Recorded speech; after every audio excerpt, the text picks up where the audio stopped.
What happened in Minneapolis last week was nothing short of heartbreaking. 2 young children gone, families devastated, and a community torn apart by another episode of senseless violence. In moments like this, we should be united in grief and focused on the evil act itself.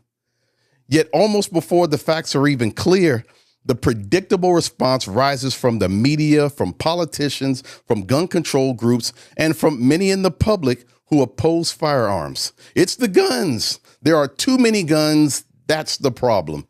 Instead of reflection, we get blame. Instead of solutions, we get scapegoating. And once again, millions of law-abiding gun owners are painted as if we pulled the trigger when in truth, we had nothing to do with it. Now, let me be absolutely clear. I am not making light of the tragedy itself, which is devastating and deserves our full compassion. What I am calling out is the tired, predictable response that always seems to follow, which does nothing to honor the victims or bring us closer to real solutions. And if you stay with me, I'll go beyond pointing out the problem. I'll lay out prescriptions for how we can actually make our communities safer.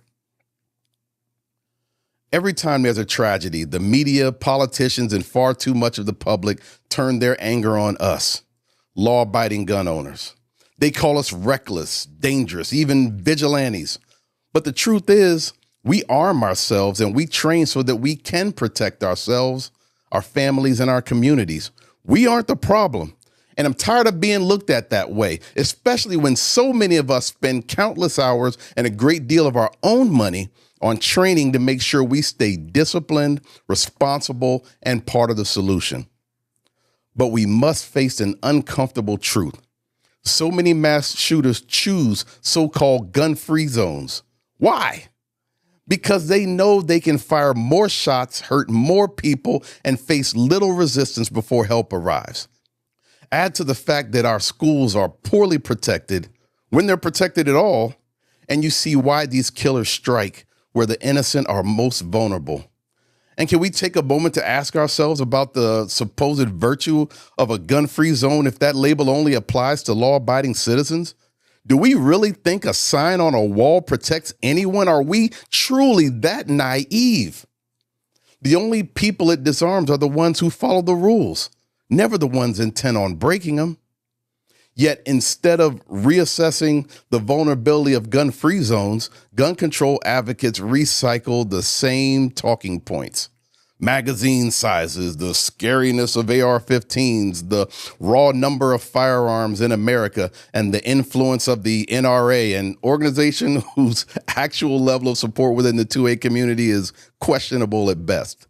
But none of those things address the real problem. The issue isn't the responsible, law-abiding citizen. The issue is evil intent preying on soft targets where protection is weakest. Gun control advocates love to throw out comparisons to other countries. Well, they don't have guns and they don't have as many shootings, but America's not like every other country. We have a different history, a different culture, and yes, a constitution that protects the right to keep and bear arms. You're not going to erase that. You're not going to confiscate 400 million firearms. And if somehow you did, violent crime would rise because you'd strip away the one equalizer that allows the vulnerable to defend themselves against the stronger, the more capable, or the more numerous. So here's the real choice. We can keep playing this game where every time there's a tragedy, the blame shifts to the millions of us who've done nothing wrong. Or we can start having an honest conversation about how to actually reduce violence. That means talking about mental health. That means holding criminals accountable instead of releasing them too soon. And when they do serve their time, we need to give them a real chance to rejoin society, restoring rights where appropriate and providing tools to build a better life.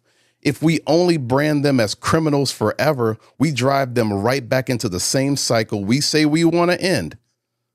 It also means strengthening families and communities so fewer people fall into despair and hatred in the first place.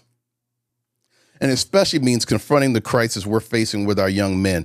Too many of them are falling deeper into isolation, anger, and non-social behaviors that lead to bad outcomes, whether that's crime, addiction, or violence. If we ignore this, we'll keep seeing tragedies repeat. But if we invest in guiding them, mentoring them, and giving them purpose, we can break that cycle before it begins. But what doesn't help is demonizing the very people who care enough about their families and neighborhoods to take responsibility for their own safety. We will not apologize for being prepared. We will not apologize for exercising a constitutional right. And we will not sit silently while politicians and pundits turn us into the scapegoats for every evil act committed by someone who never cared about the law to begin with. So, in the interest of actually solving problems, I extend an open invitation to gun control groups or anyone in that community for an honest conversation. I've asked groups like Moms Demand Action before to sit down and talk about how we can truly make our communities safer. And that offer still stands. If safety is really the goal, then we should be able to discuss, challenge, and collaborate in good faith. Because we need to face reality. Guns are not going away in this country. And for law-abiding Americans, they shouldn't. The right to own and carry firearms is part of our heritage, part of our security, and part of our freedom. For those who follow the law, firearms are not a threat. They're a safeguard. But if we truly want to honor those we lost in Minneapolis, we need to do more than point fingers. We need to bring down the temperature in our discourse. Too often we talk about people who disagree with us as they, as if they're not facing the same challenges, the same fears, and the same struggles that we are. When the truth is, most of us want the same thing: safer communities, stronger families, and fewer tragedies. We may have different ideas on how to get there, but dismissing or demonizing one another will never bring us closer to solutions. Both sides of this issue need to take a deep breath, step back, and empathize with their neighbors' struggles. Only then can we work together to find real solutions and build the safer, stronger America we all want. Thank you.